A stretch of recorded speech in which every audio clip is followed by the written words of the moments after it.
In this session, we're going to talk about goal setting. Statistics show that most people spend more time shopping for a blouse or a shirt than they do setting goals for their lives. And setting a goal marshals all your stray hours and your stray moments into something very, very productive. Setting goals can be exciting, but most of us fail at it, and there's some reasons. We're skipping some steps. So today we want to look at the 8 steps to really writing a good goal and actually finishing it, completing it. Now this can be anything from swimming the English Channel to saving $1,000 for that special something you want, or even to just eating a salad, wanting to eat a salad every day and you're just not doing it now. So the first step, we'll say this is number 1. The first step is to write the goal down.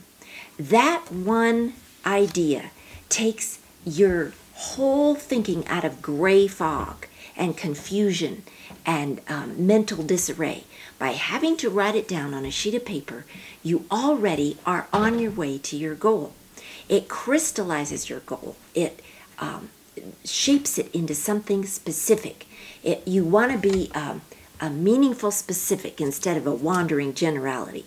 Okay, so you write that goal down. And it really takes thought to think that through. And you can write it down kind of messy.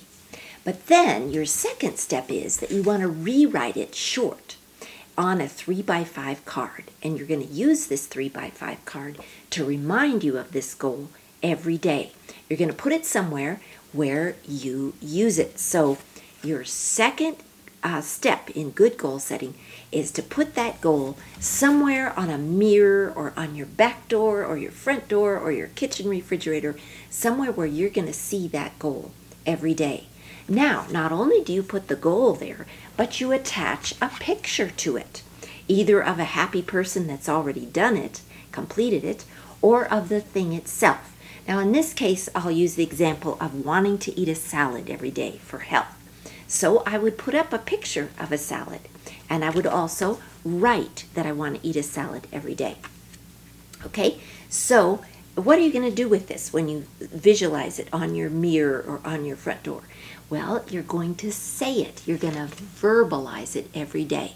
So do you see that this is going in your right brain as well as your left brain? You're seeing the goal and you're reading the goal out loud. So you're hearing the goal. And you want to do that every day, in the morning and at night before you go to bed. Okay? Step number 3 is that you want to write down what are the obstacles to you completing that goal. Now, for me with the salad, my obstacles would be that I don't have the groceries in the refrigerator, or that it's too cold in the morning to make one. So I need to write down what those obstacles are.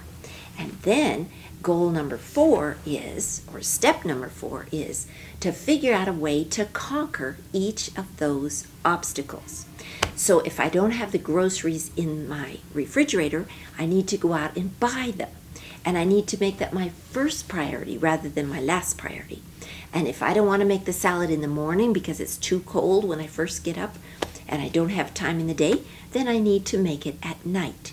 You see, you're going to plan strategies for getting around your goal obstacles. Okay, and point number 5 is that you want to decide on a specific time and a specific place where you're going to execute that goal. So your time might be at 8:15 at night, or it might be at 1:30 in the day, or it might be at 7:30 in the morning. You're going to write down a specific time that you're going to work on your goal. And then you're going to designate a place. I'm going to make the salad in the kitchen, and I'm going to use this counter, not this counter. Or I'm going to read my book. Let's say I want to get through a great big huge book like this, and it's just too formidable for me. But my obstacles are I can't read it all at once, just like eating a steak. You don't eat a steak all at once. You tear it off piece by piece. And so you're going to read this book piece by piece. So you would measure out the number of pages, and you would say what time of the day you're going to read it, and you're going to schedule a place. I'm going to sit in this chair to do it. So you see, you really make specifics around your goal. Okay, so that was point number 5, is the time and the place. Now number 6 is you're going to keep records. What actually is happening today before I start my goal that's using up my time? Where is my time actually going? And then tomorrow when I start my goal, I'm going to write down at night what actually happened. Well, I was going to start my goal, but somebody came to the front door. Or I was going to start my goal and the phone rang, and I never got to it. So what you want to do in that case is use your first discretionary moment to go ahead and tackle that goal if it couldn't happen at the precise time that you wanted it to happen. So keeping records is very important for seeing where your time actually is going and what is dive bombing your goal every day. So you want to evaluate at night, not just set the goal, but evaluate. Point number 7 is you want to craft a little reward for yourself. If I finish this, what am I going to give myself that's a little reward? You know, we all can't be straight on the press every day, just going from goal to goal to goal. We need to reward ourselves, and if we'll do that, we'll set goals more frequently. So make it a delightful thing. It can either cost money or not cost money. It could be I'm going to let myself go hiking on a favorite trail, or I'm going to have a full bowl full of strawberries all to myself, or I'm going to listen to a Bach sonata all the way through with headsets on, laying on the couch. And so lying on the couch. And so we want to reward ourselves. Number 8, we want to use small moments wisely. And if you have set your goal out and planned your goal ahead of time, then when you do have a few minutes, you can carve away at that because you already know where you're going.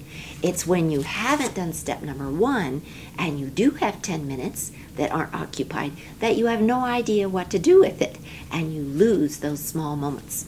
Reader's Digest had an article years ago about if you do something every day for 15 minutes, you'll become a professional at that thing, because hardly anybody uses 15 minutes every single day consistently to work on a certain research project or whatever it is. And so you will become an expert in no time. So either using 15-minute blocks that you actually set out, or just grabbing those small moments when everyone leaves the house or you're waiting in line for something, you have a plan for how those small minutes are going to be used. So we hope these 8 steps have helped you achieve your goals this time rather than set a goal and fail yet again.